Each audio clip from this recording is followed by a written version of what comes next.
हे junkies, 2018 में एक सर्वे करा गया यूएस के अंदर जिसमें पूछा गया कि आपके हिसाब से एप्पल का सबसे तगड़ा डिजाइन वाला फोन कौन सा है। तो उसमें सबसे ज्यादा वोट्स मिले आईफोन 4 को और उसी के बेसिस पे आपके आईफोन 12 सीरीज जो है उसके डिजाइन को स्क्वायरिश कर दिया गया, मतलब साइड को बिल्कुल फ्लैट कर दिया गया। और अभी 2-3 दिन में आपका आईफोन 13 भी आने वाला है, उसके अंदर भी आपको बहुत सारी नई नई चीजें देखने को मिलेंगी। लेकिन इंटरेस्टिंग बात यह है कि आईफोन 13 आने से पहले ही आईफोन 14 के बहुत सारे लीक सामने निकल कर आ गए और वो डेफिनेटली आईफोन 13 के सेल्स को बहुत ज्यादा इंपैक्ट करने वाले हैं। ये न्यूज सबसे पहले निकल कर आई एक बहुत ही फेमस लीकर जॉन प्रोसेसर की तरफ से। जॉन प्रोसेसर ने अपनी इस एक्सक्लूसिव वीडियो में बताया कि कैसे आईफोन 14 एक कंप्लीट रीडिजाइन होने वाला है। यहाँ पर आपको नॉच की जगह एक सिंगल पंच होल कैमरा देखने को मिलेगा। अब इसका मतलब ये नहीं है कि जो आपकी फेस आईडी है वो कंप्लीटली हट जाएगी। इंफ्रारेड सेंसर, आपका डॉट प्रोजेक्टर, 3D स्कैनर, ये सारे के सारे अंडर डिस्प्ले होंगे। तो अगर हम एप्पल की हिस्ट्री को देखें तो ऐसा हो पाना कहीं ना कहीं एक डाउट क्रिएट करता है, क्योंकि यहाँ पर फ्रंट के अंदर ही चेंजेस नहीं करे गए हैं बल्कि बैक के अंदर जो आपको यहाँ पर अभी कैमरा बम्प देखने को मिलता है वो आपको एक कंप्लीट शीट ऑफ ग्लास देखने को मिलेगी और आपका कैमरा उससे बिल्कुल अलाइंड रहेगा,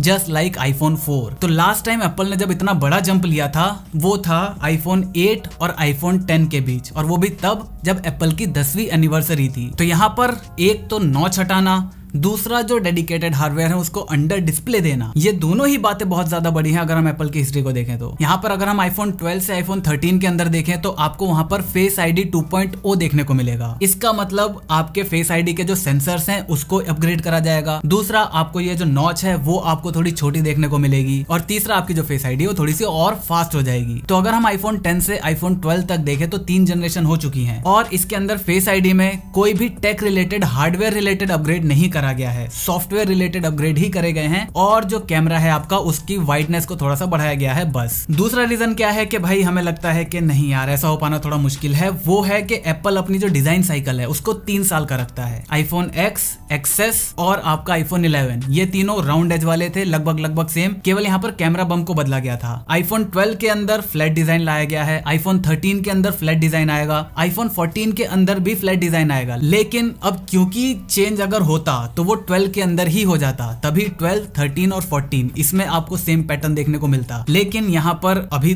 12 में तो नॉच है वैसी ही, 13 में थोड़ी छोटी कर दी गई है एज पर द रूमर्स, 14 के अंदर एकदम से कंप्लीट कर देना, 3 जनरेशन में बड़े बड़े चेंजेस, ये थोड़ा सा मुश्किल लगता है। लेकिन बात सिर्फ इतनी सी नहीं है, यहाँ पर कुछ ऐसी भी बातें हैं जो कहीं ना कहीं इस चीज को ये भी साबित करती हैं कि नहीं यार आईफोन 14 में बड़े बड़े चेंजेस हो सकते हैं। वो देखो क्या है। इसका एक तो पॉइंट ये हो सकता है कि आईफोन 12 ले लो, आईफोन 12 प्रो ले लो, इन दोनों के अंदर मेजर चेंज नहीं है। मोस्टली लोग आपको क्या प्रिफर करेंगे कि आप आईफोन 12 के ले जाओ, क्योंकि वो ज्यादा वैल्यू फॉर मनी है। इसके अंदर इतना कुछ भी ज्यादा नहीं है जितना चार्ज, जितना पैसा आपसे ज्यादा लिया जा रहा है। क्योंकि पहले क्या था, प्रो मॉडल और नॉन प्रो वाले में आपकी डिस्प्ले जो है एक में ओलेड, एक में आईपीएस डिस्प्ले देखने को मिलती थी, तो ये एक अपने आप में बहुत बड़ा चेंज है। लेकिन 12 में वो भी बिल्कुल बराबर कर दिया, दोनों में सेम डिस्प्ले मिलती है। तो यहाँ पर क्योंकि एप्पल में भी ये चाहेगा कि उसकी pro series, non pro series दोनों में डिफरेंशिएशन बना रहे, इस वजह से शायद ये स्टेप लिया जा सकता है। और जो आपको नॉच वाली बात बताई जा रही है वो आपको केवल प्रो मॉडल्स के अंदर ही देखने को मिलेगी। दूसरा रीजन साथ ही साथ ये भी सपोर्ट करता है कि आईफोन 13 के अंदर फेस आईडी 2.0 आ गया, छोटी नॉच आ गई। अब ये छोटी नॉच जो है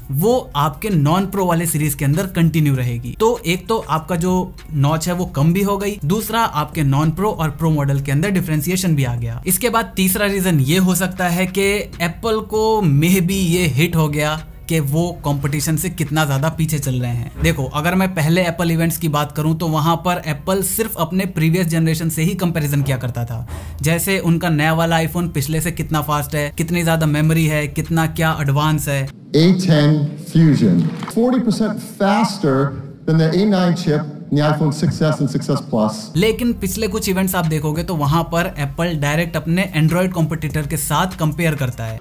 In fact, it's up to 50% faster. तो यहाँ पर मे बी एप्पल अपने जो कॉम्पिटिटर्स हैं उनको कुछ वो देने लगा इंपॉर्टेंस। और इसी चक्कर में क्योंकि दुनिया नॉच लेस के बारे में पूरा जो पंच होल है उसको भी हटाने के चक्कर में है, तो मे भी एप्पल चाहता है कि भाई जल्दी से जल्दी हम नॉच पर तो आए, कम से कम अभी तो नॉच पर ही नहीं पहुंचे, नॉच लेस की तो बात ही छोड़ दो। तो ये सारी बातें इस 14 के अंदर चेंज जो होने वाले हैं उसको सपोर्ट करती है। तो अब मेरे हिसाब से चेंज होगा या नहीं होगा, उससे पहले चलो थोड़ा सा जॉन प्रोसेसर के बारे में जान लेते हैं। ये वैसे बहुत बड़े लीकर हैं, इनकी जो एक्यूरेसी है वो लगभग 74.3 के आसपास है, और इन्होंने जितने भी अपने डिजाइन्स के ऊपर जो भी रूमर्स निकाले हैं ना वो मोस्टली 90% सही हुए हैं। जैसे इन्होंने सबसे पहले बताया था कि एयरटैग्स कैसे दिखने वाले हैं, वो एग्जैक्टली वैसे आए। इन्होंने आईमैक्स के बारे में बताया था कि आईमैक्स बहुत सारे कलर्स में आने वाला है, बिल्कुल फ्लैट आईपैड जैसे डिजाइन में आने वाला है, वो बिल्कुल सही हुआ। इन्होंने एयरपॉड मैक्स का जो था वो बताया था सही, हालांकि नाम उन्होंने एयरपॉड स्टूडियो बताया था, नाम यहाँ पे फिर से गलत हो गया, लेकिन डिजाइन जो था वो बिल्कुल सेम था। तो इस हिसाब से देखें तो भाई चांसेस काफी ज्यादा हैं कि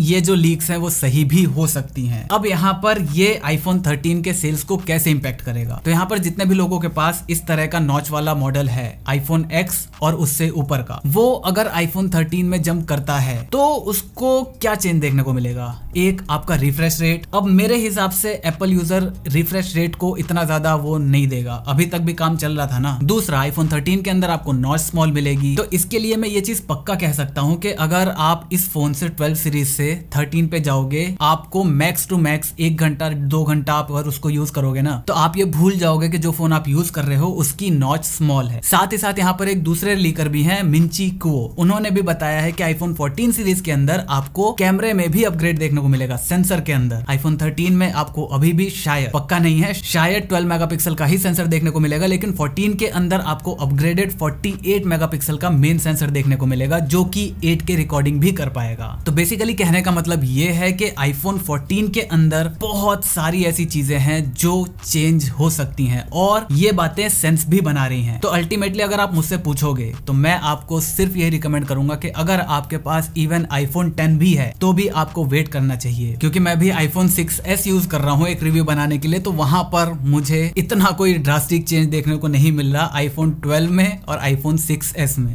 आप देख सकते हो इंटरनेट पे खुद के कितना ज्यादा जनरेशन गैप है इन दोनों के बीच में। तो यहाँ पर 10 में और 13 में क्या ही अंतर होगा। बाकी जितने भी रूमर्स आ रहे हैं उसके आधे भी अगर सही होते हैं ना, तो भी एक प्रैक्टिकल जो वे आता है निकल के, वो यही निकल के आता है कि 13 के लिए आपको नहीं जाना चाहिए, वेट करो आईफोन 14 का। आईफोन 14 के अंदर आपकी बैटरी आपके 120 हर्ट्ज के लिए और भी ज्यादा अच्छे से ऑप्टिमाइज रहेगी। यहाँ पर एक और बात है, आईफोन 13 जो है वो रूमर्स निकल के आ रहे हैं कि महंगा होने वाला है। क्यों महंगा होगा? Because of the supply chain of semiconductors, chip shortage चल रही है, उसकी वजह से चांसेस काफी ज्यादा हैं कि आईफोन्स महंगे होंगे। आईफोन 13 में प्राइस बढ़ना, अगर बढ़ा तो, ये नहीं कह रहा जरूरी है बढ़ना, अगर बढ़ा तो आप वो बढ़ी हुई प्राइस किस चीज के लिए दोगे? सिर्फ शॉर्टेज की वजह से? ये कोई बात सेंस नहीं बनाती। अगर किसी हार्डवेयर इंप्रूवमेंट की वजह से प्राइस बढ़ता तो एक बार को चीजें सेंस बनाती हैं कि हाँ भाई सही है, आपका किसी चीज के लिए आप एक्स्ट्रा पे कर रहे हो, लेकिन यहाँ पर किसी दिक्कत की वजह से आपको एक्स्ट्रा पे करना पड़ रहा है, वो गलत है। तो बस मेरी सारी राय यही थी, आपकी क्या राय है नीचे कमेंट करके जरूर बताना, और अगर आपको वीडियो पसंद है वीडियो को लाइक कर देना, चैनल पर नए चैनल को सब्सक्राइब कर देना, क्योंकि हम ऐसे ही ज्ञान बांटते रहते हैं। मैं मिलता हूं आपसे अगली वीडियो में, तब तक जय हिंद, वंदे मातरम।